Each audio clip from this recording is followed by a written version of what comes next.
खालसा वाहिगुरू जी की फतेह। लड़ीवार जो आप विचार सरवण कर रहे हो, इन्हां चार पौड़ियां दे च कुदरत दी विचार है। कादर दी पहचान कुदरत तो होनी है। करते कुदरती मुश्ताक, हे करते मैं कुदरत नूं देख के तेरा आशिक होया, तैनू वेखण वाला बनिया, तैनू समझण वाला बनिया।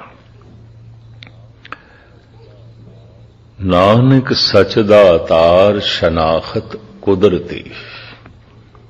वो जो सच्चा है, वो जो दातार है, साहिब कहंदे ने मैनू उसकी शनाख्त मिली है कुदरत दे चों। कुदरत करते दी कृत है, ते कृत तो पता चलता है करता कितना महान है। तो ये जिहड़ियां चार पौड़ियां ने, चारां दे च करते दी कृत दा जिक्र है। पहली जिहड़ी पौड़ी है, ਉਹਦੇ ਸਾਹਿਬ कहते ने एक कवाओ तो पसाओ करके, सारा पसारा करके उस कादर ने कुदरत का एक खेल रचाया है। कृत इतनी महान है, इतनी वड्डी है कि करते के करने नहीं विचार। उन्हें जो कीता है, उसने जो बनाया है, वो सारी दी सारी विचार नहीं हो सकती, गणत विच नहीं आउंदा। उहदी सारी कृत गिणी नहीं जा सकती, नापी नहीं जा सकती, तोली नहीं जा सकती। तो इस कुदरत तो पता चलता है, इस कृत तो पता चलता है वो करता कितना महान है। धन गुरु नानक देव जी महाराज ते साफ कह रहे ने, करते कुदरती मुश्ताक। नानक सच दातार शनाखत कुदरती। हे सच्चे, हे दातार, मैं तेरी शनाख्त की थी कुदरत दे चों। वैसे कुदरत दा लंबा चौड़ा विस्तार आसा दीवार दे श्लोकां च गुरु नानक ने बड़ा कीता है। विस्माद नाद, विस्माद वेद, विस्माद जी, विस्माद वेद। इतने तरह दा नाद, इतने तरह दियां आवाजां, पंछियां दी आवाज, पशुआं दी आवाज, मनुखां दी आवाज, तरह तरह दी आवाज, बदलां दी गर्जन, पवन दी शान शां शां, पानी दा कलकल, चारों पासे इतनियां आवाजां। साहिब कहते हैं मैं बिस्माद हो जाना। विस्माद वेद, इतनी तरह की विद्या, इतनी तरह का ज्ञान। शास्त्रकार 64 तरह की विद्या मनते हैं। मूल रूप दे उन्हां नूं तकसीम करते हैं 3 हिस्सियां दे। पदार्थ का ज्ञान, कला का ज्ञान, परमात्मा का ज्ञान। फिर इन्हां 3 तरह के ज्ञान नूं 64 रूपां दे च वंडदे ने। एक तरह की कला तो है नहीं, और किसी एक कला दे च भी पूरा निपुण होना बड़ा औखा है। जो मुसव्वर है, जो चित्रकार है, वो कोई चंगा कवि नहीं आंदा, और चंगे कवि कतई चंगे संगीतकार नहीं देखे गए, और चोटी दे संगीतकार कतई चोटी दे कवि नहीं आउंदे। जिंदगी सीमित है, समझ सीमित है, शक्ति सीमित है। कला ते कई तरह की, विद्या ते कई तरह की है। किसी एक पहलू दे ची मनुख निपुण हो सकता है। ब्रह्मंड ते बहुत वड्डा है, ये पिंड भी बहुत वड्डा है। इस वास्ते मैं देखदा हां एक एक अंग दे स्पेशलिस्ट पैदा हो रहे हैं। कोई आई स्पेशलिस्ट है, कोई ब्रेन स्पेशलिस्ट है, कोई हार्ट स्पेशलिस्ट है, कोई डेंटिस्ट है। एक एक अंग महान है। तो कोई आई स्पेशलिस्ट दावे नाल नहीं कह सकता अखां बारे जो कुछ मैं जानदा हां ये अखीरली गल है, उस तो अगे कोई जानकारी नहीं। एक अख भी इतनी महान है, अगर गहराई च जाओगे तो मनुख बिस्माद हो जाएगा। ਸਰੀਰ ਦੇ ਇਤਨੇ ਗਿਆਨੀ, ਸਰੀਰ ਸ਼ਾਸਤਰੀ ਔਰ ਇਹ ਕਈ ਹਿੱਸਿਆਂ ਦੇ ਚ ਵੰਡੇ ਜਾਂਦੇ ਨੇ। ਕੋਈ ਅੱਖਾਂ ਬਾਰੇ ਜਾਣਦਾ, ਕੋਈ ਕੰਨਾਂ ਬਾਰੇ, ਕੋਈ ਦੰਦਾਂ ਬਾਰੇ ਜਾਣਦਾ, ਕੋਈ ਦਿਮਾਗ ਬਾਰੇ, ਕੋਈ ਦਿਲ ਜੋ ਹੈ ਦਿਲ ਬਾਰੇ ਜਾਣਦਾ। ਕਹਿਣ ਤੋਂ ਮੁਰਾਦ ਬ੍ਰਹਿਮੰਡ ਬਹੁਤ ਵੱਡਾ ਹੈ। ਸਾਹਿਬ ਕਹਿੰਦੇ ਨੇ, ਹੈ ਕਾਦਰ, ਮੈਂ ਤੇ ਵਗਦੀ ਹੋਈ ਪਵਨ ਨੂੰ ਵੇਖ ਕੇ ਵੀ ਬਿਸਮਾਦ ਹੋ ਜਾਣਾ। ਵਿਸਮਾਦ ਪਾਉਣ, ਵਿਸਮਾਦ ਪਾਣੀ, ਵਿਸਮਾਦ ਅਗਨੀ, ਖੇਡੇ ਵਿਡਾਣੀ। ਪ੍ਰਭੂ, ਹਵਾ ਨੂੰ ਵੇਖ ਕੇ ਮੈਂ ਬਿਸਮਾਦ ਹੋ ਜਾਣਾ, ਪਾਣੀ ਨੂੰ ਵੇਖ ਕੇ ਮੈਂ ਬਿਸਮਾਦ ਹੋ ਜਾਣਾ, ਹੈਰਾਨ ਹੋ ਜਾਣਾ। ਔਰ ਇਹ ਤਰ੍ਹਾਂ ਤਰ੍ਹਾਂ ਦੇ ਕੌਤਕ ਕਰ ਰਹੀ ਇਹ ਅਗਨੀ, ਇਹ ਅੱਗ, ਮੈਂ ਤੇ ਬਿਸਮਾਦ ਹੋ ਜਾਣਾ। ਤੇਰੀ ਇੱਕ ਇੱਕ ਕ੍ਰਿਤ ਇਤਨੀ ਮਹਾਨ ਹੈ ਕਿ ਉਹਨੂੰ ਪੂਰਾ ਸਮਝਣਾ ਕਠਨ ਹੈ। ਤੇ ਜਦ ਕ੍ਰਿਤ ਨੂੰ ਪੂਰੇ ਤੌਰ ਤੇ ਜਾਣਨਾ ਕਠਨ ਹੈ ਤੇ ਕਰਤੇ ਨੂੰ ਕੌਣ ਜਾਣੇ? ਕਰਤੇ ਦੀ ਮਹਾਨਤਾ ਦਾ ਪਤਾ ਚੱਲਦਾ ਹੈ ਉਸ ਦੀ ਕ੍ਰਿਤ ਤੋਂ। तो पहली पौड़ी विच कृत दी महानता दा जिक्र कर देना। फिर परिपूर्ण परमात्मा दी कृत दे च ये जो मनुख है यह शरफुल मखलूकात है इस जमीन ते, क्योंकि मनुख भी एक कृत है। ये पवन कृत है, पानी कृत है, अग्नि कृत है, सूरज चंद तारे कृत ने, जमीन कृत है, आसमान कृत है, पशु पक्षी कृत ने, तो मनुख भी कृत है। करता तो है नहीं, मनुख भी कृत है। ये जीवन सानू दान दे च मिले है, अखां सानू दान दे च मिलियन, उदी देन है। ये दंद, ये हथ पैर। मनोविग्यानक कहते ने जिहड़ी चीज मुफ्त दे च मिल जाए मनुख उसकी कोई बहुती कदर नहीं करता। इस जीवन की मनुख नहीं कदर करता, पर इस जीवन दे च मेहनत करके जो कुछ मनुख ने इकट्ठा किया है उसकी कदर करता है, क्योंकि वो मेहनत करके किया है। तो जीवन ते मुफ्त दे च मिले है। हत्थां नाल, पैरां नाल, दिल नाल, दिमाग नाल जो इकट्ठा किया है मेहनत करके, उहदी ते कदर करता है। पर जिसने दिल दिता, दिमाग दिता, हथ दिते, पैर दिते ते मुफ्त दे च मिले ने, इहदी की कीमत चुकाई है, इहदा की मुआवजा दिता है, इहदा की मुल दिता है। मनुख जीवन की कदर नहीं करता। जीवन ने जो मेहनत की है, जो मुशक्कत की है, और मेहनत मुशक्कत करके जो संग्रह किया है, उहदे च हानि हो जाए, चोट लग जाए, नुकसान हो जाए, बड़ा औखा होंदा है, दुखी होंदा है। एक एक श्वास बड़ा कीमती व्यर्थ जा रहे, व्यर्थ जा रहे, कदी अफसोस नहीं। धन गुरु गोबिंद सिंह जी महाराज ने एक दिन भाई साहब भाई नंद लाल ते प्रश्न किया है, बे पुरखा तू कदी कोई ऐसा कर्म किया है कि करके पशेमान होया होवे, तू पश्चाताप किया होवे? जिंदगी च कोई ऐसी कृत होई है तेरे को तू करके बहुत पछताया होवे, तू करके बहुत दुखी होया होवे, उसदा तैनू बहुत अफसोस होया होवे? अब सुन के हैरान होवोगे। भाई साहब हाथ जोड़ के कहते ने, पातशाह ऐसी कृत मैथों रोज हो जाती है, बहुत आदत च हो जाती है। अद्धे तो ज्यादा दिन फिर मेरा पश्चाताप अफसोस दे च लंघदा है। भाई साहब भाई नंद लाल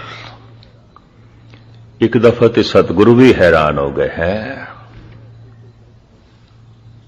तेथों ऐसी कोई कृत होंदी है और बहुत आदत च आउंदी है, और तू अफसोस भी करदा है, की है ऐसा की है? भाई साहब जी का वाक मैं थोड़े सामने रखा। वाए बरनफ से के बेहुदा गुयस्त अल गयास अज गफलते मां अल गयास। ऐ मेरे पातशाह, जेड़ा दम प्रभु की याद तो बिना लंघ जाता है, उस गुजरे हुए दम का मैनू अफसोस बड़ा होंदा है। ਪਛਤਾਪ ਬੜਾ ਹੁੰਦਾ ਹੈ ਤੇ ਮੈਂ ਕਿਸੇ ਕੀਮਤ ਨਾਲ ਵੀ ਉਸ ਦਮ ਨੂੰ ਲਿਆ ਨਹੀਂ ਸਕਦਾ। ਉਹ ਵਿਅਰਥ ਚਲਾ ਜਾਂਦਾ ਹੈ, ਅਜਾਈਂ ਚਲਾ ਜਾਂਦਾ ਹੈ। ਦਮ ਤੇ ਮੁਫਤ ਦੇ ਚ ਮਿਲੇ ਨੇ, ਜੀਵਨ ਤੇ ਮੁਫਤ ਦੇ ਚ ਮਿਲੇ, ਹੱਥ ਪੈਰ ਤੇ ਮੁਫਤ ਦੇ ਚ ਮਿਲੇ ਨੇ, ਪਰ ਇਨ੍ਹਾਂ ਹੱਥਾਂ ਪੈਰਾਂ ਨੇ, ਇਨ੍ਹਾਂ ਦਮਾਂ ਨੇ, ਇਸ ਜੀਵਨ ਨੇ ਜੋ ਮਿਹਨਤ ਕਰਕੇ ਸੰਗ੍ਰਹਿ ਕੀਤਾ ਹੈ, ਮਨੁੱਖ ਉਸ ਦੀ ਕਦਰ ਕਰਦਾ ਹੈ। ਉਹਦੇ ਚ ਘਾਟ ਪੈ ਜਾਏ ਅਫਸੋਸ ਹੋ ਜਾਂਦਾ ਹੈ। ਦਮ ਰੋਜ਼ ਘਟਦੇ ਜਾ ਰਹੇ ਨੇ, ਕੋਈ ਅਫਸੋਸ ਨਹੀਂ। ਛਿਨ ਛਿਨ ਔਦ ਬਿਆਤ ਹੈ, ਫੂਟੇ ਘਟ ਜਾਉ ਪਾਣੇ। ਖੈਰ, ਮੁਖਤਸਰ ਮੈਂ ਅਰਜ਼ ਕਰਾਂ, ਕਰਤੇ ਦੀ ਕ੍ਰਿਤ ਦੇ ਵਿੱਚੋਂ ਮਨੁੱਖ ਅਸ਼ਰਫੁਲ ਮਖਲੂਕਾਤ ਹੈ, ਲੇਕਿਨ ਸਾਹਿਬ ਕਹਿੰਦੇ ਨੇ ਇਹ ਮਨੁੱਖ ਵੀ ਦੋ ਹਿੱਸਿਆਂ ਦੇ ਤਕਸੀਮ ਹੁੰਦੇ ਨੇ, ਚਾਨਣ ਪੱਖ ਦੇ ਚ, ਹਨੇਰੇ ਪੱਖ ਦੇ ਚ। ਪਸ਼ੂ ਸਾਰਾ ਹਨੇਰੇ ਪੱਖ ਦੇ ਚ ਜੀ ਰਿਹਾ ਹੈ, ਪੰਛੀ ਹਨੇਰੇ ਪੱਖ ਦੇ ਚ ਨੇ, ਬਨਸਪਤੀ ਵੀ ਅੰਧੇਰੇ ਤੇ ਹੈ, ਭਾਵ ਅਗਿਆਨ ਦੇ ਚ ਹੈ। ਅਗਿਆਨ ਮਾਨਸਿਕ ਤਲ ਦਾ ਅੰਧੇਰਾ ਹੈ, ਅੰਧਕਾਰ ਹੈ। ਕੱਲ ਜੋ ਪੌੜੀ ਆਪਨੇ ਸਰਵਨ ਕੀਤੀ, ਮੈਂ ਥੋੜਾ ਜਿਹਾ ਦੁਹਰਾ ਰਿਹਾ, ਅਸੰਖ ਮੂਰਖ ਅੰਧਕਾਰ, ਜੀਵਨ ਅੰਧਕਾਰਮਈ। ਅੰਧੇਰਾ ਕਰੀਬਨ ਇੱਕੋ ਜਿਹਾ ਹੈ। ਅੰਧੇਰੇ ਚ ਪਸ਼ੂ ਜੀ ਰਿਹਾ, ਅੰਧੇਰੇ ਚ ਮਨੁੱਖ ਜੀ ਰਿਹਾ। ਮਾਨਸਿਕ ਤਲ ਤੇ ਦੋਵੇਂ ਇੱਕੋ ਕੁਛ ਨੇ, ਕੋਈ ਫਰਕ ਨਹੀਂ ਹੈ। ਰੋਸ਼ਨੀ ਚ ਫਰਕ ਆਉਂਦਾ ਹੈ। ਚਾਨਣੀ ਰਾਤ ਹੋਵੇਗੀ, ਫਿਰ ਦਿਨ ਹੋਵੇਗਾ, ਫਿਰ ਦਿਨ ਦੇ ਚ ਵੀ ਦੁਪਹਿਰੀ ਹੋਵੇਗੀ, ਪ੍ਰਭਾਤ ਹੈ, ਸੰਧਿਆ ਦਾ ਸਮਾਂ, ਫਿਰ ਨਿਰੋਲ ਨਿਰਪਕਸ਼ ਸੂਰਜ ਹੈ। तो मैं अर्ज कਰਾਂ, कोई इस तरह जीवदा जिवें चाननी रात, हल्की हल्की चाननी हो गई है, कुछ समझ पै गई है, कुछ दिसन लग पिया, कोई जीवन की अहमियत का पता चल गया, कुछ गुरु के शब्दों के रस का पता चल गया, कुछ धर्म का थोड़ा बहुत बोध हो गया, पर बहुता नहीं। मिठी हल्की जिहा रोशनी, पर किसी की जिंदगी ते प्रभात हो गई है, दिन हो गया है, चानना हो गया है। पर किसी की जिंदगी ते ऐन भरी दोपहरी पूर्ण चानना हो गया है। फिर कुछ तो ऐसे बन गए जिवें सूरज परमात्मा ही हो गए, सूरज ही हो गए, परमात्मा वर्गे हो गए। चानने च फर्क है कि जितनी इत्थे रोशनी है होर कीती जा सकती है, होर वधाया जा सकता है। अंधेरा इक्को ही जिहा है। अंधकार दे च पशु जी रहे हैं, अंधकार दे च बनस्पति जी रही है, अंधकार दे च अगर मनुख जी रहा है, तो मानसिक तल ते मनुख ते पशुओं च कोई अंतरा नहीं होगा, कोई अंतरा नहीं होगा। रंग रूप का अंतरा होगा थोड़ा जिहा, रहन सहन का अंतरा होगा, मानसिक तल का कोई अंतरा नहीं। धन गुरु अर्जन देव जी महाराज का एक संस्कृति श्लोक आप फरमान करते ने, उदयान बसनं संसारं सनबंदी स्वान सियाल खरे। ऐ बंदे, तैनू पता है तेरे सनबंदी कौन ने? अचेत मनुखां दे सनबंदी कौन ने? गुरु अर्जन देव जी महाराज साडे सनबंदियां दी जानकारी करन दे। ते सनबंदी उसनूं कहंदे ने जिस नाल सनबंध है। ते सनबंध दो तरह दे हुंदे ने, जिस नाल विचार मेल खांदे ने, जिस नाल तर्जे जिंदगी मेल खांदी है, जिस नाल सोचनी मेल खांदी है सनबंध, ते जिस नाल खून मेल खांदा है सनबंध। पशु दी तर्जे जिंदगी नाल बहुत सारे मनुखां दी तर्जे जिंदगी मेल खांदी है, भावें खून मेल नहीं खांदा, रंग रूप मेल नहीं खांदा, नस्ल मेल नहीं खांदी। साहिब कहंदे ने, उदयान बसनं संसारं सनबंदी स्वान सियाल करे। ऐ अचेत मनुख पता है तेरे संबंधी कौन ने? स्वान कुत्ते। गुस्ताखी माफ शब्द है संस्कृति श्लोक महला पंजवा गुरु अर्जन देव जी। ना होंदे बोलते मेरे कोल कहण दी हिम्मत नहीं सी। संबंधी स्वान सियाल खरे। कौन ने तेरे संबंधी? कुत्ते, सियाल, गिद्दड़, खरे, खोते, ਇਹ ਸੰਬੰਧੀ ਨੇ। ਤੇ ਜੇ ਅਸੀਂ ਕਹੀਏ ਹੈ ਗੁਰੂ ਅਰਜਨ ਦੇਵ ਜੀ, ਇਹ ਤੇ ਸਾਡੀ ਤੋਹੀਨ ਹੈ, ਇਹ ਤੇ ਮਨੁੱਖਤਾ ਦੀ ਤੋਹੀਨ ਹੈ। ਮਨੁੱਖ ਅਸ਼ਰਫੁਲ ਮਖਲੂਕਾਤ, ਮਨੁੱਖ ਇਸ ਧਰਤੀ ਦਾ ਸਰਦਾਰ, ਚੰਗੇ ਭਲੇ ਨੇ ਸਾਡੇ ਸੰਬੰਧੀ। ਮੈਂ ਫਿਰ ਅਰਜ਼ ਕਰਾਂ, ਸੰਬੰਧੀ ਦੋ ਤਰ੍ਹਾਂ ਦੇ। ਇੱਕ ਤੇ ਜਿਨ੍ਹਾਂ ਨਾਲ ਖੂਨ ਮੇਲ ਖਾਂਦਾ ਹੈ, ਉਹ ਪ੍ਰਣਾਲੀਆਂ ਤਿੰਨ ਨੇ, ਨਾਨਕੇ, ਦਾਦਕੇ, ਸਹੁਰੇ। ਇਹ ਕੋਈ ਖਾਸ ਨਹੀਂ ਹੈ। ਇੱਕ ਉਹ ਜਿਨ੍ਹਾਂ ਨਾਲ ਵਿਚਾਰ ਮੇਲ ਖਾਂਦੇ ਨੇ, ਸੋਚਣੀ ਮੇਲ ਖਾਂਦੀ ਹੈ, ਤਰਜ਼ੇ ਜ਼ਿੰਦਗੀ ਮੇਲ ਖਾਂਦੀ ਹੈ। ਇੱਕ ਉਹ ਨੇ ਸੰਬੰਧੀ। ਇੱਕ ਨਾਲ ਮੇਰਾ ਸੁਭਾਅ ਮੇਲ ਖਾਂਦਾ ਹੈ, ਉਹ ਸੰਬੰਧੀ ਹੈ। ਇੱਕ ਨਾਲ ਮੇਰਾ ਖੂਨ ਮੇਲ ਖਾਂਦਾ ਹੈ, ਖੂਨ ਦਾ ਰਿਸ਼ਤਾ ਹੈ। ਸੁਭਾਅ ਤੇ ਨਹੀਂ ਮਿਲਦਾ, ਉਹਦੇ ਨਾਲ ਮੇਰਾ ਸੁਭਾਅ ਤੇ ਨਹੀਂ ਮਿਲਦਾ, ਮੇਰੇ ਵਿਚਾਰ ਤੇ ਨਹੀਂ ਮਿਲਦੇ, ਮੇਰੀ ਸੋਚਣੀ ਤੇ ਨਹੀਂ ਮਿਲਦੀ। ਖੂਨ ਮੇਲ ਖਾਂਦਾ ਹੈ, ਨਾਨਕਿਆਂ ਚ ਹੋਵੇਗਾ, ਦਾਦਕਿਆਂ ਚ ਹੋਵੇਗਾ, ਸਹੁਰਿਆਂ ਚ ਹੋਵੇਗਾ, ਮੇਲ ਖਾਂਦਾ ਹੈ। ਪਰ ਸੁਭਾਅ ਮੇਲ ਨਹੀਂ ਖਾਂਦਾ। ਇਹ ਸਰੀਰ ਦਾ ਸੰਬੰਧ, ਮਾਨਸਿਕ ਸੰਬੰਧ, ਅੰਦਰੂਨੀ ਸੰਬੰਧ। ਅਸਲੀ ਸੰਬੰਧੀ ਉਹ ਹੈ ਜਿਸ ਨਾਲ ਮਨ ਮੇਲ ਖਾਂਦਾ ਹੈ, ਜਿਸ ਨਾਲ ਅੰਦਰੂਨੀ ਦੁਨੀਆ ਮੇਲ ਖਾਂਦੀ ਹੈ। ਬਸ ਉਹੀ ਸੰਬੰਧੀ ਹੈ, ਬਾਕੀ ਨਹੀਂ ਹੈ। ਬਾਕੀ ਸਭ ਕੰਮ ਚਲਾਓ ਨੇ, ਬਾਕੀ ਸਭ ਠੋਸ ਮੋਟਾ ਰਿਸ਼ਤਾ ਹੈ। ਖੂਨ ਦਾ ਰਿਸ਼ਤਾ ਕੋਈ ਖਾਸ ਨਹੀਂ ਹੈ। ਮੈਂ ਸ਼ਾਇਦ ਆਪ ਜੀ ਦੇ ਸਾਹਮਣੇ ਕਈ ਦਫਾ ਅਰਜ਼ ਕੀਤੀ ਹੈ, ਖੂਨ ਤੇ ਪ੍ਰਹਿਲਾਦ ਹਰਨਾਕਸ਼ ਦਾ ਇੱਕੋ ਹੀ ਸੀ, ਪਿਓ ਪੁੱਤਰ ਇੱਕ ਦੂਜੇ ਦੇ ਜਾਨੀ ਵੈਰੀ। ਖੂਨ ਸ਼ਾਹਜਹਾਂ ਤੇ ਔਰੰਗਜ਼ੇਬ ਦਾ ਇੱਕੋ ਹੀ ਸੀ। ਔਰੰਗਜ਼ੇਬ ਨੇ ਆਪਣੇ ਪਿਓ ਨੂੰ ਜੇਲ੍ਹ 'ਚ ਪਾਇਆ, ਹਰਨਾਕਸ਼ ਨੇ ਆਪਣੇ ਪੁੱਤਰ ਨੂੰ ਜੇਲ੍ਹ 'ਚ ਪਾਇਆ। ਔਰੰਗਜ਼ੇਬ ਨੇ ਆਪਣੇ ਪਿਓ ਨੂੰ ਤੜਪਾ ਕੇ ਮਾਰਿਆ, ਹਰਨਾਕਸ਼ ਆਪਣੇ ਬੱਚੇ ਨੂੰ ਤੜਪਾ ਰਿਹਾ। ਖੂਨ ਦਾ ਰਿਸ਼ਤਾ ਕੀ ਹੁੰਦਾ? ਕੁਝ ਵੀ ਨਹੀਂ ਹੁੰਦਾ। ਭਰਾ ਭਰਾ ਵਿੱਚ ਤਨਾਜ਼ੇ ਦੇਖੇ ਗਏ ਨੇ, ਮੁਕੱਦਮੇਬਾਜ਼ੀ ਦੇਖੀ ਗਈ ਹੈ, ਲੜਾਈ ਝਗੜੇ ਦੇਖੇ ਗਏ ਨੇ, ਖੂਨ ਖਰਾਬੇ ਦੇਖੇ ਗਏ ਨੇ। ਔਰੰਗਜ਼ੇਬ ਨੇ ਆਪਣੇ ਤਿੰਨੇ ਭਰਾ ਕਤਲ ਕੀਤੇ। ਖੂਨ ਦਾ ਰਿਸ਼ਤਾ ਕੀ ਹੁੰਦਾ? ਕੁਝ ਵੀ ਨਹੀਂ ਹੈ। ਖੂਨ ਬਾਬਾ ਪ੍ਰਿਥੀ ਚੰਦ ਤੇ ਗੁਰੂ ਅਰਜਨ ਦੇਵ ਜੀ ਦਾ ਇੱਕੋ ਸੀ। ਸਾਰੀ ਜ਼ਿੰਦਗੀ ਬਾਬਾ ਪ੍ਰਿਥੀ ਚੰਦ ਗੁਰੂ ਅਰਜਨ ਦੇਵ ਜੀ ਨਾਲ ਵੈਰ ਕਮਾਉਂਦਾ ਰਿਹਾ। ਖੂਨ ਦਾ ਰਿਸ਼ਤਾ ਕੀ ਹੁੰਦਾ? ਕੁਝ ਵੀ ਨਹੀਂ ਹੈ। ਚਲੋ ਇਸ ਸੰਬੰਧ ਵਿੱਚ ਮੈਂ ਤੁਹਾਨੂੰ ਭਾਈ ਗੁਰਦਾਸ ਜੀ ਦਾ ਇੱਕ ਸਵਈਆ ਸਰਵਣ ਕਰਾ ਦਿਆਂ। ਭਾਈ ਸਾਹਿਬ ਮੋਹਰ ਲਾ ਦਿੰਦੇ ਨੇ ਇਸ ਗੱਲ ਤੇ। ਭਾਈ ਸਾਹਿਬ ਭਾਈ ਗੁਰਦਾਸ ਜੀ। ਨਹੀਂ ਦਦਸਾਰ ਪਿਤਾ ਪਿਤਾਮਾ ਪਰ ਪਿਤਾਮਾ ਸਜਨ ਕੁਟੰਬ ਸੁਤ ਬਾਂਧਵ ਨਾ ਭਰਾਤਾ ਹੈ। ਦਾਦਕਿਆਂ ਦਾ ਰਿਸ਼ਤਾ, ਪਿਤਾ, ਪਿਤਾ ਦਾ ਪਿਤਾ, ਦਾਦਾ, ਦਾਦੇ ਦਾ ਪਿਤਾ, ਪਰਦਾਦਾ।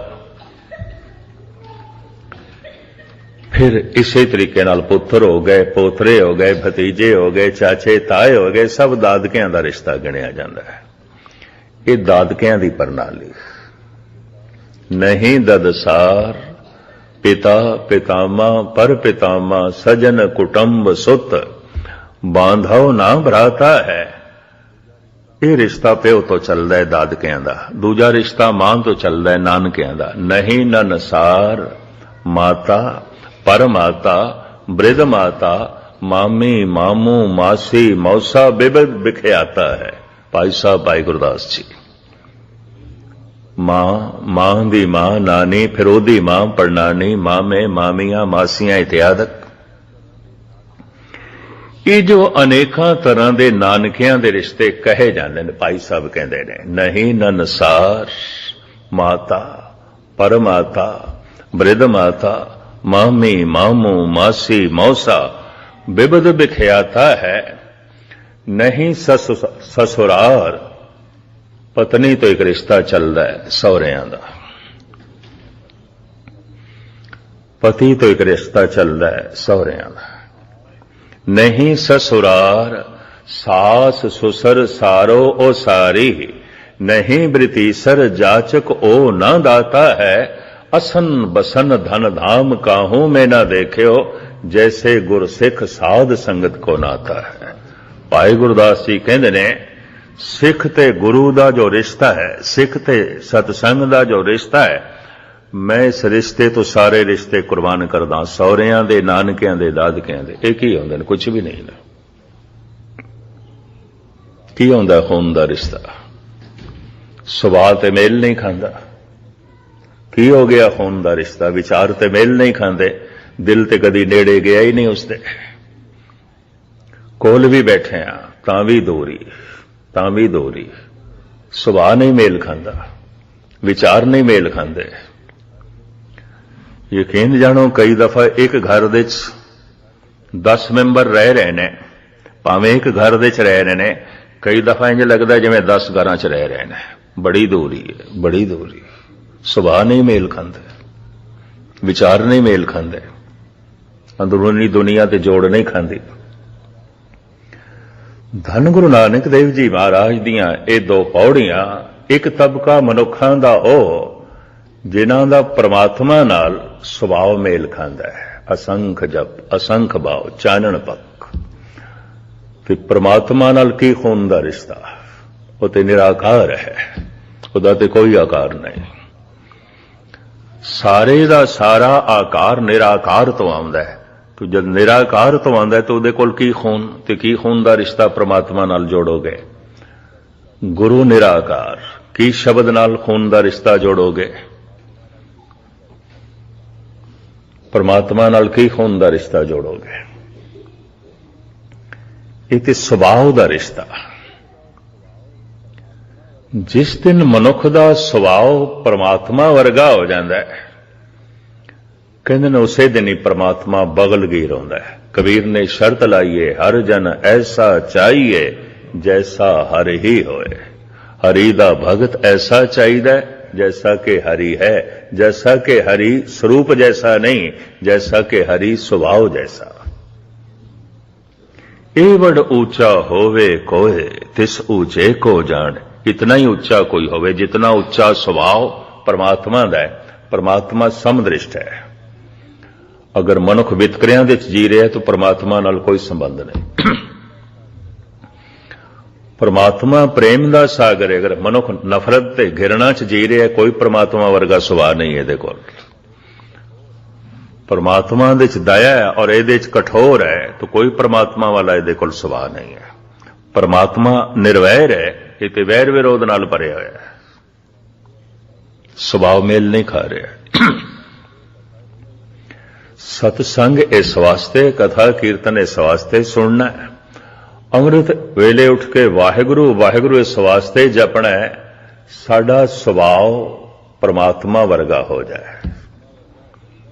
और जिसदा सुभाव परमात्मा वर्गा हो जाता है, वो परमात्मा वर्गा ही है। हर का भगत सो हर ही जिया, हरि दा भगत हरि जैसा ही है। हरि दा संत हरि जैसा ही है स्वभाव करके। धन गुरु अर्जन देव जी महाराज कहते ने, बहुते मनुखां दा स्वभाव पशुआं नाल मेल खांदा है। अंधेरे जी रहे ने, परमात्मा ते रोशनी है, चानना है। उदयान बसनंग संसारंग, श्लोक संस्कृति मल्ला पंजवा। जिस दिन मैं पातशाह दे श्लोक पढ़े सन, बहुत पुरानी गल,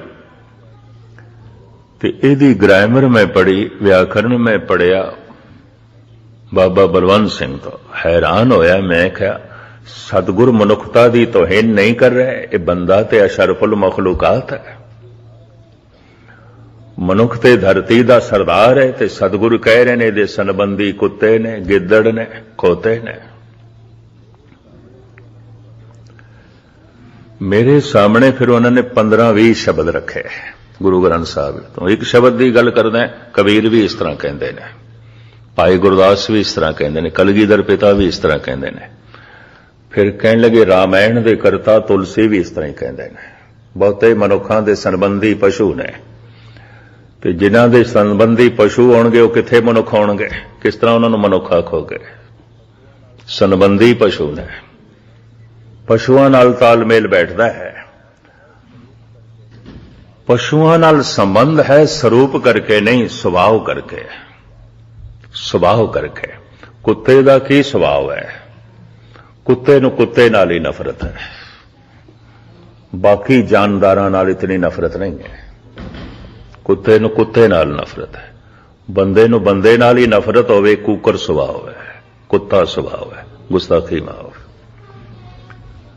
ਜਿਹੜੇ ਵਿਚਾਰ ਬੰਦੇ ਨੂੰ ਬੰਦੇ ਤੋਂ ਦੂਰ ਕਰਦੇ ਨੇ, ਉਹ ਵਿਚਾਰ ਬੰਦੇ ਨੂੰ ਰੱਬ ਤੋਂ ਵੀ ਦੂਰ ਕਰਨਗੇ। ਜਿਹੜੇ ਵਿਚਾਰ ਮਨੁੱਖ ਨੂੰ ਮਨੁੱਖ ਦੇ ਨੇੜੇ ਨਹੀਂ ਲਿਆ ਰਹੇ, ਉਹ ਵਿਚਾਰ ਮਨੁੱਖ ਨੂੰ ਪਰਮਾਤਮਾ ਦੇ ਨੇੜੇ ਵੀ ਨਹੀਂ ਲਿਆਣਗੇ। ਮਜ਼ਹਬ ਦੀ ਦੀਵਾਰ, ਜ਼ਾਤ ਪਾਤ ਦੀ ਦੀਵਾਰ, ਮੁਲਕ ਦੀ ਦੀਵਾਰ, ਭਾਸ਼ਾ ਦੀ ਦੀਵਾਰ, ਇਤਨੀਆਂ ਦੀਵਾਰਾਂ ਨੇ, ਬੰਦੇ ਦਾ ਬੰਦੇ ਨਾਲ ਮਿਲਣਾ ਹੀ ਬੜਾ ਔਖਾ ਹੈ, ਕਠਿਨ ਹੋਇਆ ਪਿਆ। ਸੰਤ ਉਸ ਨੂੰ ਕਹਿੰਦੇ ਨੇ ਜੋ ਇਹ ਸਾਰੀਆਂ ਦੀਵਾਰਾਂ ਗਿਰਾ ਦਿੰਦਾ ਹੈ, ਨਿਰਪੱਖ ਹੋ ਜਾਂਦਾ ਹੈ, ਸਮਦ੍ਰਿਸ਼ਟ ਹੋ ਜਾਂਦਾ ਹੈ। ਕੁੱਤਾ ਕੁੱਤੇ ਨੂੰ ਪਸੰਦ ਨਹੀਂ ਕਰਦਾ। ਹਾਲਾਂਕਿ ਹੈਰਾਨਗੀ ਦੀ ਗੱਲ ਹੈ, ਉਹ ਸਵੈਮ ਕੁੱਤਾ ਹੈ। ਮਨੁੱਖ ਨੂੰ ਮਨੁੱਖ ਹੀ ਨਾ ਚੰਗੇ ਲੱਗਣ, ਮਨੁੱਖ ਮਨੁੱਖਤਾ ਦੇ ਪ੍ਰਤੀ ਘਿਰਣਾ ਨਾਲ ਭਰਿਆ ਹੋਵੇ, ਕਿਉਂਕਿ ਜ਼ਾਤ ਨਹੀਂ ਮੇਲ ਖਾਂਦੀ, ਮਜ਼ਹਬ ਮੇਲ ਨਹੀਂ ਖਾਂਦਾ, ਮੁਲਕ ਨਹੀਂ ਮੇਲ ਖਾਂਦਾ, ਭਾਸ਼ਾ ਨਹੀਂ ਮੇਲ ਖਾਂਦੀ। ਕਦੀ ਬਗੌਰ ਮੁਤਾਲਾ ਕਰਕੇ ਵੇਖੋਗੇ, ਮਨੁੱਖਾਂ ਦੇ ਤਲ ਤੇ ਨਫ਼ਰਤ ਨਾਲ ਭਰਿਆ ਹੋਇਆ ਹੈ, ਮਨੁੱਖ ਮਨੁੱਖਾਂ ਦੇ ਤਲ ਤੇ ਘਿਰਣਾ ਨਾਲ ਭਰਿਆ ਹੋਇਆ ਹੈ, ਮਨੁੱਖ ਮਨੁੱਖਾਂ ਦੇ ਤਲ ਤੇ ਵੈਰ ਨਾਲ ਭਰਿਆ ਹੈ, ਭਾਵੇਂ ਪ੍ਰਗਟ ਕਰੇ ਭਾਵੇਂ ਨਾ ਕਰੇ। ਇਹ ਕੂਕਰ ਬਿਰਤੀ ਹੈ। ਉਦਿਆਨ ਬਸਨੰ ਸੰਸਾਰਨ ਸੰਬੰਧੀ ਸੁਆਨ ਸਿਆਲ। ਗਿੱਦੜ ਹਰ ਵਕਤ ਡਰਿਆ ਡਰਿਆ ਰਹਿੰਦਾ ਹੈ, ਹਰ ਵਕਤ ਭੈ, ਹਰ ਵਕਤ ਚਿੰਤਾ। ਮੈਂ ਉਸ ਦਿਨ ਅਰਜ਼ ਕੀਤੀ ਸੀ, ਠੀਕ ਹੈ ਰਾਗੀ ਸਿੰਘ ਪੜ੍ਹਦੇ ਨੇ, ਕਿਸੇ ਘਰ ਮ੍ਰਿਤਕ ਕੋਈ ਹੋ ਜਾਏ, ਇਹ ਤੇ ਹੋਣਹਾਰ ਹੈ, ਪਰ ਸ਼ਬਦ ਪੜ੍ਹਦੇ ਨੇ, ਚਿੰਤਾ ਤਾਂ ਕੀ ਕੀਜੀਏ ਜੋ ਅਨਹੋਣੀ ਹੋਏ। ਤੇ ਮਾਹੌਲ ਦੇ ਇਸ ਦੇ ਅਰਥ ਇੰਜ ਪੈਦਾ ਹੁੰਦੇ ਨੇ ਵੀ ਅਨਹੋਣੀ ਹੋ ਗਈ ਇਹ ਗੱਲ। ਕੌਣ ਦੱਸੇ ਅਨਹੋਣੀ ਥੋੜੀ ਹੋਈ ਹੈ, ਹੋਣੀ ਹੋਈ ਹੈ, ਅਨਹੋਣੀ ਨਹੀਂ ਹੋਈ। ਗੁਰੂ ਤੇਗ ਬਹਾਦਰ ਸਾਹਿਬ ਕਹਿੰਦੇ ਨਾ, ਅਨਹੋਣੀ ਤੇ ਹੁੰਦੀ ਨਹੀਂ, ਫਿਰ ਚਿੰਤਾ ਕਿਉਂ ਕਰਦਾ ਹੈ? ਜੋ ਕੁਝ ਵੀ ਹੋ ਗਿਆ ਇਹ ਤੇ ਹੋਣਾ ਹੈ, ਤੂੰ ਬੁੱਢਾ ਹੋ ਗਿਆ ਤੇ ਹੋਣਾ ਸੀ, ਕਿਧਰੇ ਘਾਟਾ ਪੈ ਗਿਆ ਤੇ ਪੈਣਾ ਹੀ ਸੀ, ਕੋਈ ਚੋਟ ਲੱਗੀ ਹੈ ਲੱਗਣੀ ਸੀ, ਇੱਜ਼ਤ ਮਿਲਣੀ ਹੈ ਮਿਲਣੀ ਸੀ।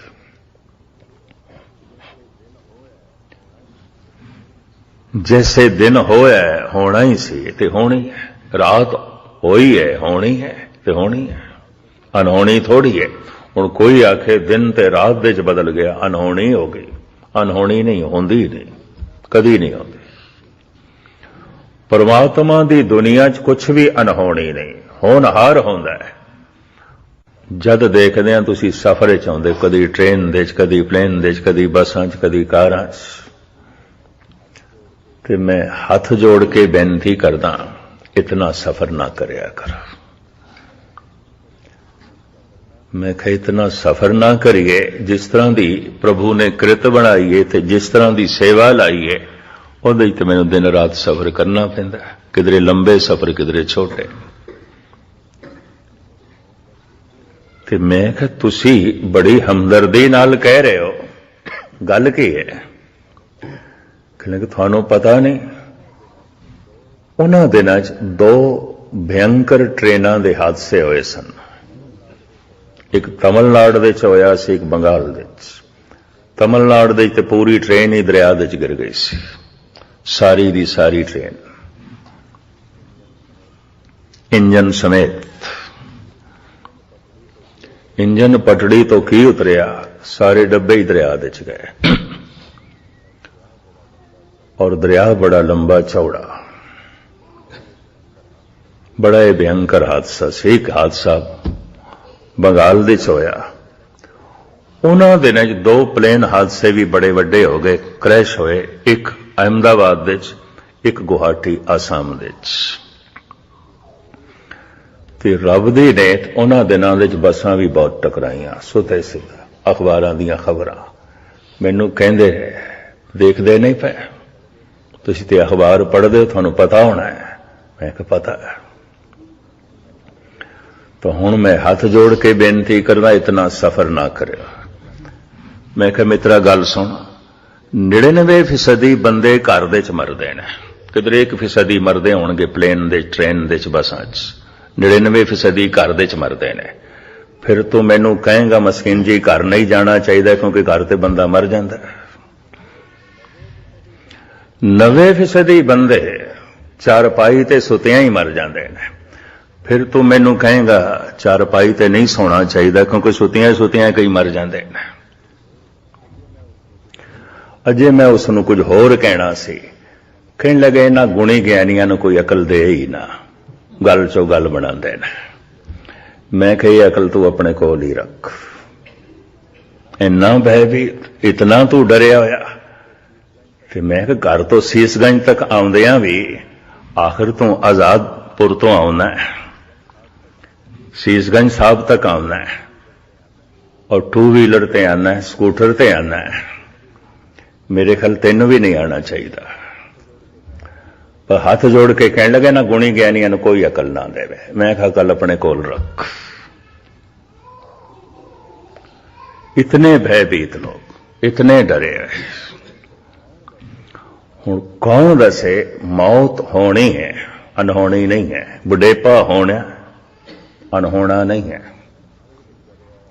पर हर वक्त डरिया होया मेरे नाल अनहोनी ना हो जाए अनहोनी ना हो जाए धन गुरु तेग बहादुर साहब जी महाराज कहते अज तक किसी नाल नहीं हुई तो तेरे नाल की होनी है होई नहीं अज तक नहीं हुई होंदी नहीं कदी नहीं होंदी किसी नाल नहीं आती तो यह संबंधी अंदर बने होया गिद्दड़ सवान सियाल खरे खरे खोता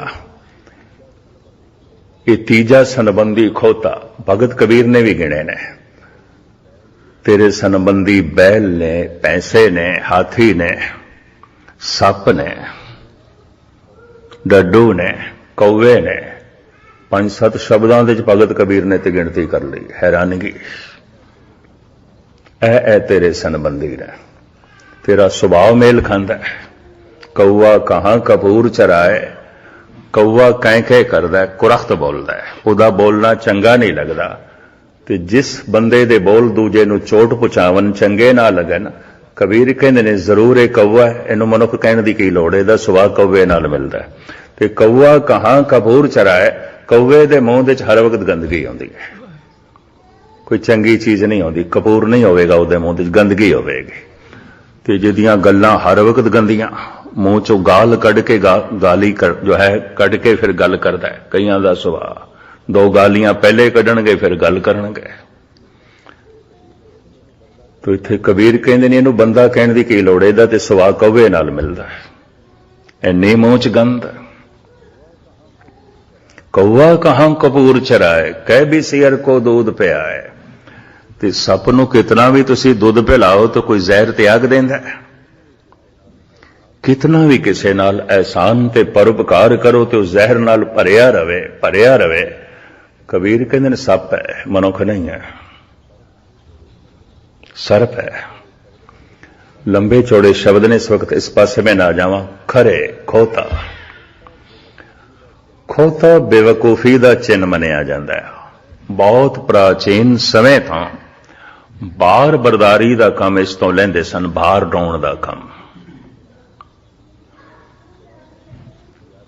पुराने यात्री बहुत सारे खोतियां ते खच्चरां ते सवार होकर एक थां तो दूसरी थां ते जाना ते समान लद के एक थां तो दूसरी थां ते पहुंचाना मैं ते कोई 10-12 साल पहले देखा ईरान दे गलियां गलियां दी साग सब्जी ते फ्रूट बेचदे ने लोकी खोतियां ते लद के हाथ दे तराजू आउंदा है बस गली गली 2-3 खोते लदे ने फल नाल सब्जियां नाल बेची जाते हैं ये देखे असी बहुत प्राचीन समय तो बार बरदारी दे कम इन्हां तो लै जांदे ने ਭਾਰਤ ਦੇ ਵਿੱਚ ਬੰਗਲਾਦੇਸ਼ ਦੇ ਵਿੱਚ ਅਜੇ ਵੀ ਇਹਨਾਂ ਤੋਂ ਕੰਮ ਲਿਆ ਜਾਂਦਾ ਹੈ।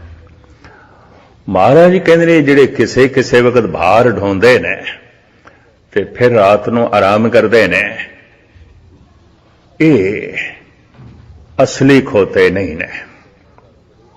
ਠੀਕ ਹੈ, ਇਹਨਾਂ ਦਾ ਸਰੂਪ ਖੋਤਿਆਂ ਵਰਗਾ ਹੈ, ਇਹਨਾਂ ਦਾ ਸੁਭਾਅ ਖੋਤਿਆਂ ਵਰਗਾ ਹੈ, ਇਹ ਅੰਦਰੋਂ ਬਾਹਰੋਂ ਖੋਤੇ ਨੇ। ਪਰ ਇੱਕ ਹੋਰ ਖੋਤੇ ਨੇ, ਬਾਹਰੋਂ ਮਨੁੱਖ ਦਿਖਾਈ ਦਿੰਦੇ ਨੇ, ਅੰਦਰੋਂ ਕਈ ਖੋਤੇ ਅੰਦਰ ਪਾਲ ਕੇ ਰੱਖੇ ਨੇ। ਨਾਨਕ ਤੇ ਨਰ ਅਸਲ ਖਰ, ਜੋ ਬਿਨ ਗੁਣ ਗਰਭ ਕਰੰਤ। ਸ਼ਲੋਕ 12 ਤੋਂ ਵਧੇਕ ਅਸਲੀ ਖੋਤੇ ਨੇ। ਹਰ ਵਕਤ ਹੰਕਾਰ ਦੀ ਪੰਡ ਚੁੱਕੀ ਹੋਈ ਹੈ। ਮੈਂ ਹਾਂ ਇਹ ਪੰਡ ਚੁੱਕੀ ਹੋਈ ਹੈ। ਇਸੇ ਥੱਲੇ ਹੀ ਦਬੇ ਹੋਏ ਨੇ। ਮੁਆਵਜ਼ਾ ਵੀ ਕੁਛ ਨਹੀਂ ਮਿਲਦਾ, ਮੁਫਤ ਚੁੱਕੀ ਫਿਰਦੇ ਨੇ, ਅਸਲੀ ਖੋਤੇ ਨੇ। ਔਰ ਗਜ਼ਬ ਦੀ ਗੱਲ, ਭਾਰ ਦਿਖਾਈ ਦੇਂਦਾ ਹੋਵੇ, ਮਹਿਸੂਸ ਵੀ ਨਹੀਂ ਆਉਂਦਾ। ਖੋਤੇ ਨੂੰ ਕਈ ਦਫਾ ਜ਼ਿਆਦਾ ਬੋਝ ਹੋਵੇ ਮਹਿਸੂਸ ਹੁੰਦਾ, ਥੱਕਦਾ ਹੈ। ਪਰ ਇਹ ਤੇ ਹੰਕਾਰ ਦੀ ਪੰਡ ਜਨਮ ਤੋਂ ਲੈ ਕੇ ਮਰਨ ਤੱਕ ਚੁੱਕੀ ਫਿਰਦੇ ਹੁੰਦੇ ਨੇ, ਅਸਲੀ ਖੋਤੇ ਨੇ। ਬੇਸ਼ੁਮਾਰ ਪਸ਼ੂਆਂ ਨਾਲ ਮਨੁੱਖ ਦਾ ਸੁਭਾਅ ਮੇਲ ਖਾਂਦਾ ਹੈ। ਮਹਾਰਾਜ ਕਹਿੰਦੇ ਨੇ ਬਹੁਤੇ ਮਨੁੱਖਾਂ ਦੇ ਅਸਲੀ ਸੰਬੰਧੀ ਪਸ਼ੂ ਨੇ, ਮਨੁੱਖ ਨਹੀਂ ਨੇ। ਮਨੁੱਖਤਾ ਉਹਨਾਂ ਦੇ ਅੰਦਰ ਪੈਦਾ ਹੀ ਨਹੀਂ ਹੋਈ ਜੋ ਮਨੁੱਖਾਂ ਨਾਲ ਸੰਬੰਧ ਜੋੜਨ। ਮਨੁੱਖਤਾ ਪੈਦਾ ਹੁੰਦੀ ਹੈ ਜਪ ਨਾਲ, ਉਹ ਜਪ ਤੇ ਹੈ ਨਹੀਂ। ਜਪ ਕਰਦਿਆਂ ਕਰਦਿਆਂ ਪਹਿਲੇ ਮਨੁੱਖਤਾ ਜਨਮ ਲੈਂਦੀ ਹੈ। ਜਪ ਕਰਦਿਆਂ ਕਰਦਿਆਂ ਮਨੁੱਖਤਾ ਤੋਂ ਬਾਅਦ ਦੇਵਤਾਪਣ ਪੈਦਾ ਹੁੰਦਾ ਹੈ। ਜਪ ਕਰਦਿਆਂ ਕਰਦਿਆਂ ਦੇਵਤਿਆਂ ਤੋਂ ਬਾਅਦ ਮਨੁੱਖ ਦੇ ਅੰਦਰੋਂ ਪ੍ਰਮਾਤਮਾ ਪ੍ਰਗਟ ਹੁੰਦਾ ਹੈ। ਅਸੰਖ ਜਪ ਅਸੰਖ ਭਾਵ। ਤੇ ਜੇ ਜਪ ਹੀ ਕੋਈ ਨਹੀਂ ਤਾਂ ਮਨੁੱਖ ਤੇ ਪਸ਼ੂਆਂ ਦੀ ਤਰ੍ਹਾਂ ਜੀਵੇਗਾ, ਅੰਧੇਰੇ ਜੀਵੇਗਾ। ਤਾਂ ਮੈਂ ਅਰਜ਼ ਕਰਾਂ, ਬੇਸ਼ਤਰ ਪਸ਼ੂ ਤੇ ਮਨੁੱਖ ਇੱਕੋ ਹੀ ਤਰ੍ਹਾਂ ਦੀ ਜ਼ਿੰਦਗੀ ਜੀ ਰਹੇ ਨੇ। ਥੋੜਾ ਜਿਹਾ ਰੰਗ ਰੂਪ, ਜ਼ਾਤ ਪਾਤ, ਖਾਨ ਪਾਨ ਦਾ ਫਰਕ ਹੋਵੇਗਾ, ਸੁਭਾਅ ਕਰਕੇ ਇੱਕੋ ਕੁਝ। ਇਹ ਜੋ ਕੁਦਰਤ ਦੀ ਵਿਚਾਰ ਧੰਨ ਗੁਰੂ ਨਾਨਕ ਦੇਵ ਜੀ ਮਹਾਰਾਜ ਕਰਦੇ ਨੇ, ਇਹ ਨੀਚ ਨੇ, ਨੀਚਾਂ ਦੀ ਵਿਚਾਰ। ਫਿਰ ਆਪ ਅਖੀਰ ਦੇ ਵਿੱਚ ਕੁਦਰਤ ਕੌਣ ਕਹਾ ਵਿਚਾਰ, ਇਸ ਪੰਕਤੀ ਨੂੰ ਤੀਸਰੀ ਪੌੜੀ 'ਚ ਨਹੀਂ ਦਰਜ ਕਰਦੇ। ਨਾਨਕ ਨੀਚ ਕਹੇ ਵਿਚਾਰ, ਵਾਰਿਆ ਨਾ ਜਾਵਾਂ ਇੱਕ ਵਾਰ, ਜੋ ਤੁਧ ਭਾਵੇ ਸਾਈ ਵਲਿਕਾਰ, ਤੂੰ ਸਦਾ ਸਲਾਮਤ ਨਿਰੰਕਾਰ।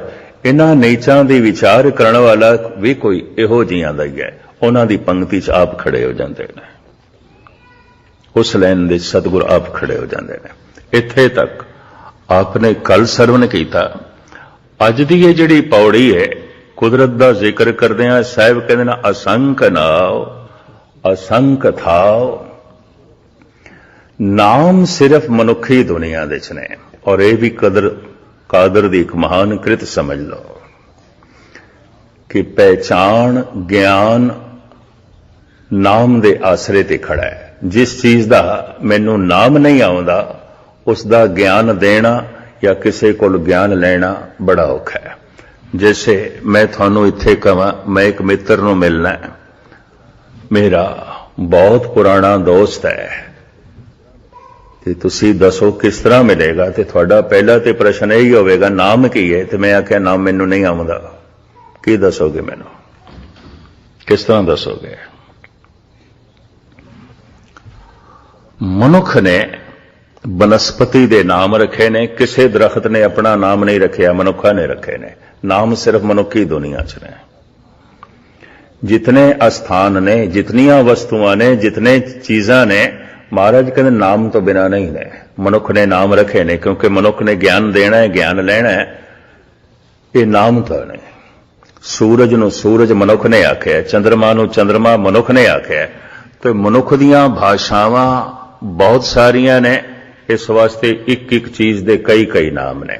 ਸੂਰਜ ਨੂੰ ਸੂਰਜ ਕਹਿੰਦੇ ਨੇ, ਰਵੀ ਕਹਿੰਦੇ ਨੇ, ਭਾਨ ਕਹਿੰਦੇ ਨੇ, ਖੁਰਸ਼ੀਦ ਕਹਿੰਦੇ ਨੇ, ਆਫਤਾਬ ਕਹਿੰਦੇ ਨੇ, ਸਨ ਕਹਿੰਦੇ ਨੇ। ਕੋਈ ਇੱਕ ਨਾਮ ਹੈ?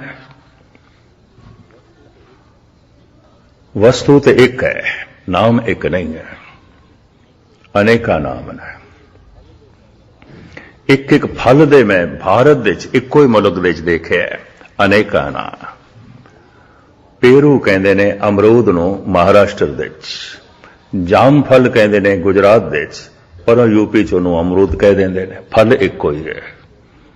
हैरान हो जाना, उत्थे पेरू कहते हैं। फिर थोड़ा जिहा गुजरात वाले पासे आ जाओ, फिर जाम फल कहते हैं। यूपी मध्य भारत बाकी इलाके च अमरूद कहते हैं। फल एको, भाषा दे बदलदे आ फुल्लां दे नाम बदलते हैं, फलों के नाम बदलते हैं, वस्तुओं के नाम बदलते हैं, सूरज चंद तारियां दे नाम बदलते हैं, पर नाम मनुख ने रखे ने। बनस्पति दे नाम, पशुओं के नाम, पंछियों के नाम, सूरज चंद तारियां दे नाम, बीमारियां दे नाम, दवाइयां दे नाम, मुल्कां दे नाम, शहरां दे नाम, गलियां दे नाम, पिंडां दे नाम, सब कुछ दे नाम रखण तो बाद मनुख ने फिर मनुखां दे नाम रखे ने, क्योंकि मनुख की पहचान भी नाम तो बिना नहीं हो सकती।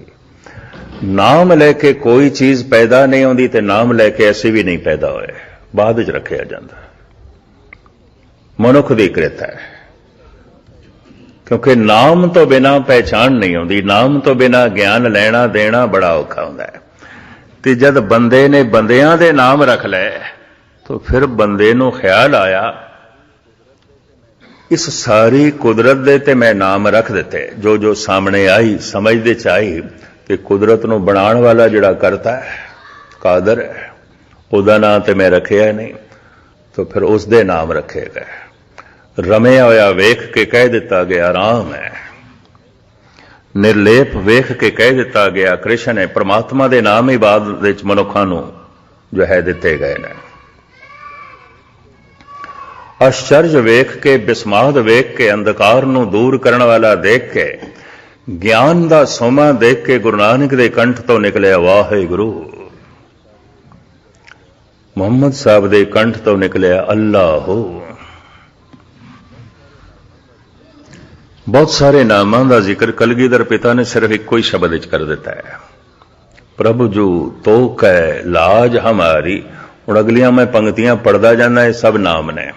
नीलकंठ नर हर नारायण, नील बसन बनवारी, परम पुरख परमेश्वर स्वामी, पावन पवन आरी, माधव महाजोत मद मर्दन मान, मुकंद मुरारी। एक कोई शब्द दे जितने नाम परमात्मा दे। और धन गुरु नानक देव जी महाराज कहते हैं, बलहारी जाऊं जेते तेरे नाम है। ए प्रभु जितने भी तेरे नाम ने असी सदके जाने हैं, कुर्बान जाने हैं। एक फल दे अगर 100 नाम ने तो कोई झगड़ा नहीं है।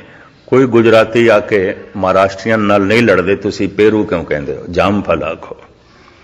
तो कोई मराठे यूपी दे आके नहीं लड़ते, तुसी अमरूद क्यों कहते हो, पेरू आखो। ये झगड़ा नहीं है। कोई ईरानी आके झगड़ा नहीं करते, तुसी सूरज क्यों कहते हो, भान क्यों कहते हो, रवि क्यों कहते हो, खुर्शीद आखो। वो झगड़ा नहीं करते, क्योंकि ईरानी भाषा ते खुर्शीद है, आफताब है। चंद्रमा नूं महाताब कहते ने, महताब, चंद्रमा महताब। वो झगड़ा नहीं करती, तुसी चंद्रमा क्यों कहते हो, तुसी ससी क्यों कहते हो। संस्कृत दे ससी कहते हैं चंद्रमा नूं, इनू महताब आखो। कोई झगड़ा नहीं, मुंह ना आखो, कोई झगड़ा नहीं। वस्तुओं दे ते झगड़ा नहीं है, एक एक वस्तु दे सैकड़े नाम ने। पदार्थों दे ते झगड़ा नहीं है, एक एक पदार्थ दे सैकड़े नाम ने। कुदरत दे जो ये अनेका नाम मनुख ने रखे ने, ये अग्नि है, ये धरती है, पौन है, पानी है, तत्तां नूं नाम ते मनुख ने दिते ने, और भाषा के मुताबिक अलग अलग नाम। झगड़ा नहीं है, कोई झगड़ा नहीं है। संस्कृत दे पवन नूं अनल कहते हैं, अनल। हिंदी दे प्राकृत दे फिर पवन कहते हैं, उर्दू च हवा कह देंगे, फारसी दे बाद कह देंगे ने, बाद, हवा बाद। जिदे शरीर दे हवा ज्यादा भर जाए कहते हैं बादी शरीर है। बादी तो मुराद की है, हवा नाल भरिया होया शरीर है, फुल गया दा शरीर बहुत। इन्हों बादी चीज़ां नहीं खाणियां चाहिए, मना कर देन फिर वैद लोग। ਬਾਦ ਹਵਾ।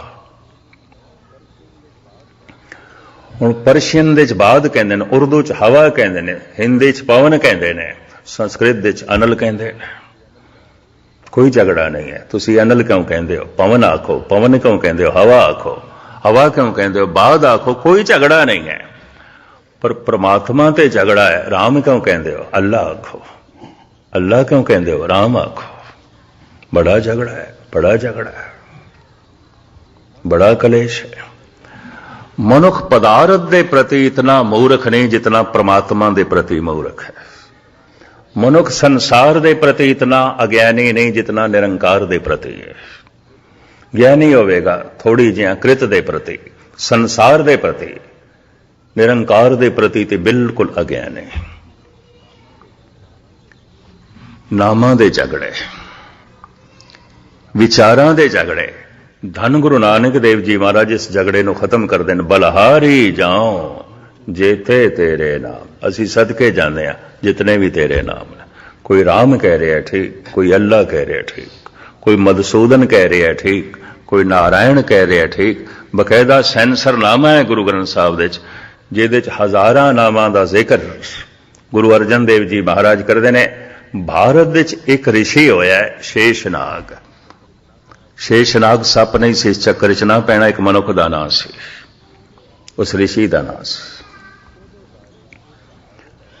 ਉਹਦੇ ਬਾਰੇ ਇਹ ਕਹਾਵਤ ਹੈ, ਉਹਦੀਆਂ ਹਜ਼ਾਰਾਂ ਜ਼ਬਾਨਾਂ ਸਨ ਤੇ ਹਜ਼ਾਰਾਂ ਜ਼ਬਾਨਾਂ ਨਾਲ ਵੱਖ-ਵੱਖ ਨਾਮ ਜਪਦਾ ਸੀ। ਨਹੀਂ, ਉਹ ਹਰ ਰੋਜ਼ ਨਵਾਂ ਨਾਮ ਕੱਢਦਾ ਸੀ ਪ੍ਰਮਾਤਮਾ ਦਾ। ਅੱਜ ਜਿਹੜਾ ਨਾਮ ਜਪਿਆ ਕੱਲ ਨਹੀਂ, ਕੱਲ ਦੂਸਰਾ ਜਪਦਾ ਸੀ, ਪਰਸੋਂ ਤੀਸਰਾ। ਖੁਦ ਨਾਮ ਕੱਢਦਾ ਸੀ ਤੇ ਜਪਦਾ ਸੀ।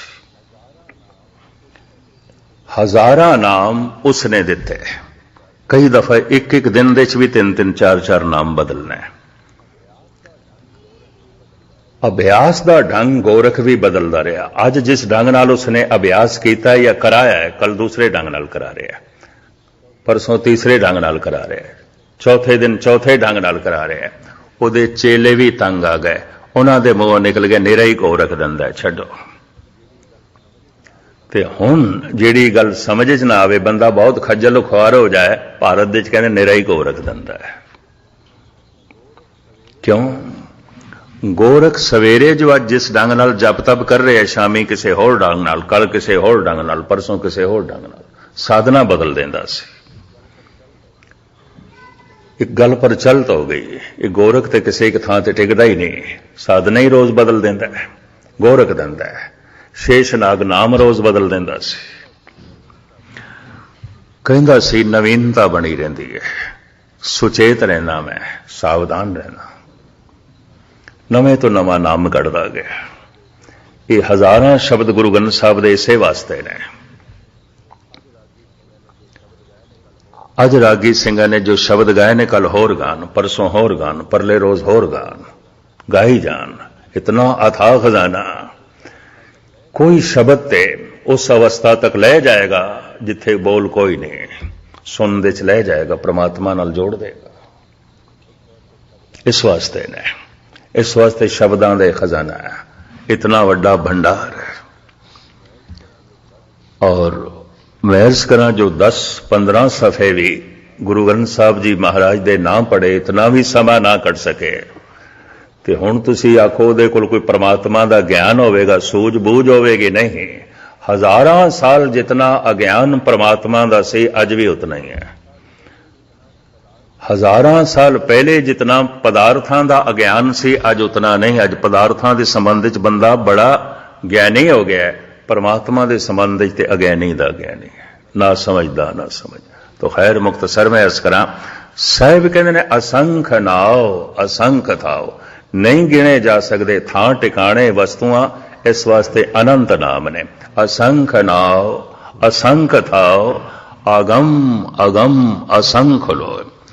साहिब कहते जिहदी गिणती नहीं हो सकती, जिन्हों सोचिया नहीं जा सकता, जिन्हों विचार विच नहीं लिया जा सकता, जिन्हों पूरा याद भी नहीं किया जा सकता, इतना है, अगम है। पर जो कुछ भी है सब दे नाम ने। समझन समझाण वास्ते ये नाम मनुख ने कढ़े ने। ਮਨੁੱਖੀ ਦੁਨੀਆ ਦੇ ਇਹ ਘੜੇ ਹੋਏ ਨਾਮ, ਜਿੱਥੇ ਜਿੱਥੇ ਜੀਵਨ ਚੇਤਨਾ ਥੋੜੀ ਜਿਹਾ ਸੁਚੇਤ ਹੋਈ ਹੈ, ਉਹਨੇ ਵਸਤੂਆਂ ਨੂੰ ਨਾਮ ਦਿੱਤੇ ਨੇ, ਹਰ ਚੀਜ਼ ਨੂੰ ਨਾਮ ਦਿੱਤੇ ਨੇ। ਨਵੇਂ ਤੋਂ ਨਵੇਂ ਨਾਮ ਰੋਜ਼ ਸਾਇੰਟਿਸਟ ਲੋਕ ਘੜੀ ਜਾਂਦੇ ਨੇ, ਕਿਉਂਕਿ ਜਦ ਕੋਈ ਨਵੀਂ ਚੀਜ਼ ਬਣਾਉਂਦੇ ਨੇ, ਇਜਾਜ਼ ਕਰਦੇ ਨੇ, ਉਹਨੂੰ ਨਾਮ ਦੇਣਾ ਪੈਂਦਾ ਹੈ। ਤੇ ਸੰਤ ਦੇ ਅੰਦਰ ਅਭਿਆਸ ਕਰਦਿਆਂ ਜਦ ਵੀ ਕੋਈ ਨਵਾਂ ਅਨੁਭਵ ਪੈਦਾ ਹੁੰਦਾ ਸੀ, ਉਸ ਅਨੁਭਵ ਨੂੰ ਨਵਾਂ ਨਾਮ ਦਿੰਦਾ ਸੀ। ਉਸੇ ਅਨੁਭਵ ਨੂੰ ਕਹਿੰਦਾ ਸੀ ਇਹ ਸੰਤੋਖ ਹੈ, ਉਸੇ ਅਨੁਭਵ ਨੂੰ ਕਹਿੰਦਾ ਸੀ ਇਹ ਨਿਰਵੈਰ ਅਵਸਥਾ ਹੈ, ਉਸੇ ਅਨੁਭਵ ਨੂੰ ਕਹਿੰਦਾ ਸੀ ਇਹ ਸਮਦ੍ਰਿਸ਼ਟੀ ਹੈ, ਉਸੇ ਅਨੁਭਵ ਨੂੰ ਕਿਹਾ। ਤੇ ਸਾਰੇ ਨਾਮ ਧਾਰਮਿਕ ਨੇ, ਇਹ ਉਹਨਾਂ ਪੁਰਸ਼ਾਂ ਨੇ ਦਿੱਤੇ ਨੇ ਜਿਨ੍ਹਾਂ ਦੇ ਅੰਦਰ ਐਸਾ ਅਨੁਭਵ ਹੁੰਦਾ ਰਿਹਾ। ਅੱਜ ਵੀ ਅਸੀਂ ਦੇਖਦੇ ਹਾਂ ਧਾਰਮਿਕ ਦੁਨੀਆ ਵਿੱਚ ਜਿਹੜੇ ਘੜੇ ਹੋਏ ਨਾਮ ਨੇ, ਇਹਨਾਂ ਵਿੱਚ ਵਾਧੇ ਹੁੰਦੇ ਰਹਿੰਦੇ ਨੇ, ਜੈਸੇ ਸਾਇੰਸ ਦੀ ਦੁਨੀਆ ਵਿੱਚ ਵਾਧੇ ਹੁੰਦੇ ਰਹਿੰਦੇ ਨੇ। ਤੋ ਸਾਹਿਬ ਕਹਿੰਦੇ ਨੇ ਅਨੰਤ ਨੇ ਪਦਾਰਥ, ਇਸ ਵਾਸਤੇ ਅਨੰਤ ਨੇ ਨਾਮ। ਅਗਮ ਅਗਮ ਅਸੰਖ ਲੋ, ਅਸੰਖ ਕਹੇ ਸਿਰ ਭਾਰ ਹੋਏ। ਪਰ ਅਸੰਖ ਕਹਿ ਦੇ ਇੱਕ ਹਿੰਦਸਾ ਹੈ, 100 ਅਰਬ ਨੇ। ਮਹਾਰਾਜ ਕਹਿੰਦੇ ਇਸ ਤਰ੍ਹਾਂ ਤੇ ਸਿਰ ਤੇ ਬੋਝ ਪੈ ਜਾਏਗਾ। ਭਾਵ ਇਹ ਤੇ ਗੁਨਾਹ ਹੈ, ਭਾਵ ਅਨੰਤ ਹੈ, ਬੇਸ਼ੁਮਾਰ ਹੈ, ਗਿਣਤੀ ਨਹੀਂ ਹੋ ਸਕਦੀ। ਅਗਾਂਹ ਚੱਲ ਕੇ ਇਸ ਪੌੜੀ ਵਿੱਚ ਥੋੜਾ ਜਿਹਾ ਖਿਆਲ ਸਤਿਗੁਰ ਅੱਗੇ ਬਦਲਦੇ ਨੇ। ਮੈਂ ਖੁਲਾਸਾ ਕੱਲ ਕਰਾਂਗਾ, ਕਿਉਂਕਿ ਕਾਫੀ ਸਮਾਂ ਹੋ ਗਿਆ, ਤੁਹਾਨੂੰ ਲੇਟ ਨਾ ਕਰੀਏ। ਇਸ ਪੌੜੀ ਨੂੰ ਕੱਲ ਸਮਾਪਤ ਕਰਾਂਗੇ, ਜਾਂ ਇੰਝ ਕਹਿ ਲਿਓ ਕੱਲ ਦਾਸ ਦਾ ਸਮਾਂ ਸਮਾਪਤ, ਵਾਪਸ ਜਾਣਾ ਹੈ। ਜੀ ਕਾ ਖਾਲਸਾ,